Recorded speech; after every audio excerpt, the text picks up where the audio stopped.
Hello friends, Navaras food കോർട്ടിൻ്റെ മറ്റൊരു വീഡിയോയിലേക്ക് എല്ലാവർക്കും സ്വാഗതം.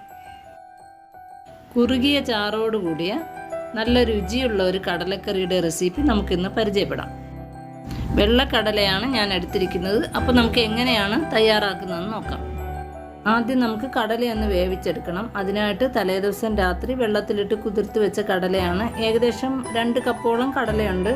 നമുക്കിത് ആവശ്യത്തിന് ഉപ്പും കൂടി ചേർത്തതിന് ശേഷം കുക്കറിലിട്ട് ഒന്ന് വേവിച്ചെടുക്കാം. കടല വേവുന്ന സമയം കൊണ്ട് നമുക്കതിനുള്ള മസാല തയ്യാറാക്കിയെടുക്കാം. അതിനായി ഒരു പാൻ അടുപ്പിൽ വെച്ച് കൊടുത്തിട്ടുണ്ട്. അതിലേക്ക് ആവശ്യമുള്ള ഓയിൽ ഒഴിച്ച് ചൂടായി വരുമ്പോൾ നമുക്കതിലേക്ക് ഒരു 2 സവാള സ്ലൈസ് ചെയ്ത് ഇട്ട് കൊടുക്കാം. കൂടെ തന്നെ ആവശ്യമുള്ള ഉപ്പും കൂടി നമുക്ക് ആഡ് ചെയ്ത് കൊടുക്കാം.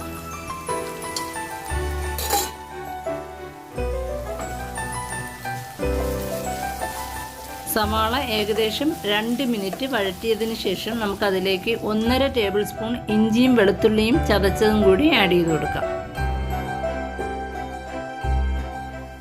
ഇഞ്ചിയും വെളുത്തുള്ളിയും കൂടി ഇട്ടതിന് ശേഷം ചെറുതായിട്ടൊന്ന് വഴറ്റിയിട്ട് നമുക്കിതിലേക്ക് 1 തക്കാളിയും 2 പച്ചമുളകും കൂടി അരിഞ്ഞതും കൂടി ആഡ് ചെയ്ത് കൊടുക്കാം. ഒന്നുകൂടി നമുക്ക് വഴറ്റി കൊടുക്കണം. ഇതിൽ സവാളയുടെ നിറം മാറേണ്ട ആവശ്യമൊന്നുമില്ല. നമ്മൾ ഇടുന്ന ഇൻഗ്രീഡിയൻസിൻ്റെ പച്ചമണമൊക്കെ ഒന്ന് മാറി കിട്ടിയാൽ മതിയാകും. ഇനി നമുക്കിതിലേക്ക് ആവശ്യമുള്ള പൊടികൾ ചേർത്ത് കൊടുക്കാം. 2 ടേബിൾ സ്പൂൺ മുളക് പൊടി, 1.5 ടേബിൾ സ്പൂൺ മല്ലിപ്പൊടി, ഒരു 1/4 ടീസ്പൂൺ മഞ്ഞൾപ്പൊടിയും 1/2 ടീസ്പൂൺ ഗരം മസാലയും കൂടെ ആഡ് ചെയ്ത് കൊടുക്കാം.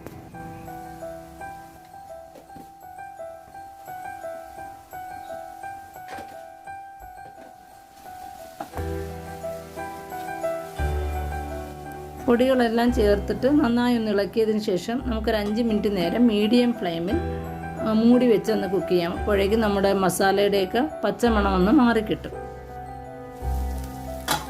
5 മിനിറ്റ് മൂടി വെച്ചിരുന്നു. ഇനി നമുക്ക് ഫ്ലെയിം ഓഫ് ചെയ്യാം. ഇത് നല്ലതുപോലെ തണുത്തതിന് ശേഷം ഒരു മിക്സിയിലെ ജാറിലിട്ട് ആവശ്യത്തിന് വെള്ളം ഒഴിച്ച് നല്ല പേസ്റ്റ് പോലെ അരച്ചെടുക്കാം.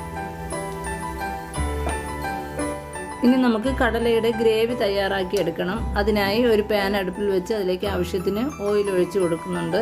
ചൂടായി വരുമ്പോൾ നമുക്ക് 1 ടീസ്പൂൺ പെരുംജീരകം കൂടി ചേർത്ത് കൊടുക്കാം.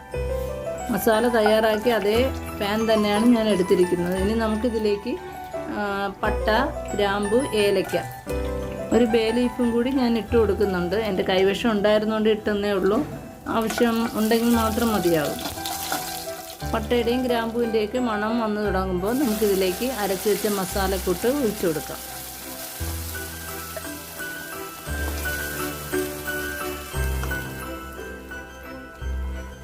ഈ സമയത്ത് ഗ്രേവിക്ക് ആവശ്യമായ വെള്ളവും കൂടി നമുക്ക് ആഡ് ചെയ്ത് കൊടുക്കാം. ഇനി നല്ലതുപോലെ ഇതൊന്ന് തിളച്ച് വരണം. അതിനുശേഷമാണ് നമുക്ക് കടല ചേർക്കേണ്ടത്. കടല നന്നായിട്ട് വെന്തിട്ടുണ്ട്. കുക്കറിൽ ഒരു 2 വിസിൽ കേൾക്കുന്നത് വരെയാണ് ഞാൻ വേവിച്ചത്. ഇനി നമുക്ക് വെള്ളത്തോടു കൂടി തന്നെ കടല ഗ്രേവിയിലേക്ക് ആഡ് ചെയ്ത് കൊടുക്കാം. ഇനി നമുക്ക് കറി ഒന്ന് തിളച്ച് വരുന്നത് വരെ മൂടി വയ്ക്കാം.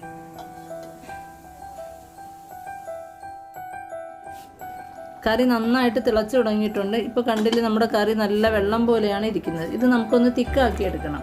അതിനായിട്ട് കുറച്ച് കടല നമുക്ക് കോരി ഒരു പാത്രത്തിലേക്ക് മാറ്റാം. ഇതൊന്നുകിൽ തണുത്തതിന് ശേഷം മിക്സിയിലിട്ട് അടിച്ചെടുക്കാം. ഞാനിപ്പോൾ ഈ സ്പൂണ് കൊണ്ട് തന്നെയാണ് ഒന്ന് ഉടച്ചെടുക്കുന്നത്. ഇനി നമുക്കിത് ഈ കറിയിലേക്ക് ചേർത്ത് നന്നായിട്ട് ഇളക്കിയെടുക്കാം.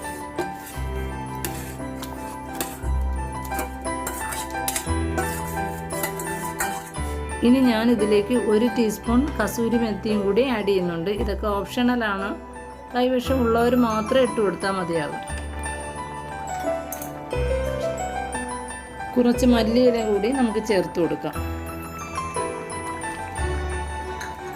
ഇനി നമുക്ക് ഈ മല്ലിയിലയുടെയൊക്കെ ഫ്ലേവർ ഒന്ന് പിടിച്ച് വരുന്നവരെ കറി നന്നായിട്ടൊന്ന് തിളച്ചാൽ മാത്രം മതിയാകും. ഇപ്പോൾ തന്നെ ഏകദേശം തിക്കായി തുടങ്ങിയിട്ടുണ്ട്. ഇനി നമുക്ക് ഫ്ലെയിം ഓഫ് ചെയ്യാം. ഫ്ലെയിം ഓഫ് ചെയ്തതിന് ശേഷം നമുക്ക് മൂടി വെച്ച് ഒരു 10 മിനിറ്റ് കഴിഞ്ഞതിന് ശേഷം മാത്രമേ ഈ കറി സെർവ് ചെയ്യാവൂ. അപ്പോഴാണ് നമ്മുടെ കറി ശരിക്കും തിക്കായിട്ട് വരുന്നത്. കുറുകിയ ചാറോടുകൂടിയ വെള്ള കടലക്കറി ഇവിടെ റെഡി ആയിട്ടുണ്ട്. വീഡിയോ എല്ലാവർക്കും ഇഷ്ടമായി എന്ന് വിചാരിക്കുന്നു. ഇഷ്ടപ്പെട്ടാൽ ലൈക്ക് ചെയ്യുക, ഷെയർ ചെയ്യുക, സബ്സ്ക്രൈബ് ചെയ്യുക. മറ്റൊരു വീഡിയോയിൽ ഇൻഷാ അല്ലാഹ് നമുക്ക് വീണ്ടും കാണാം. Thanks for watching.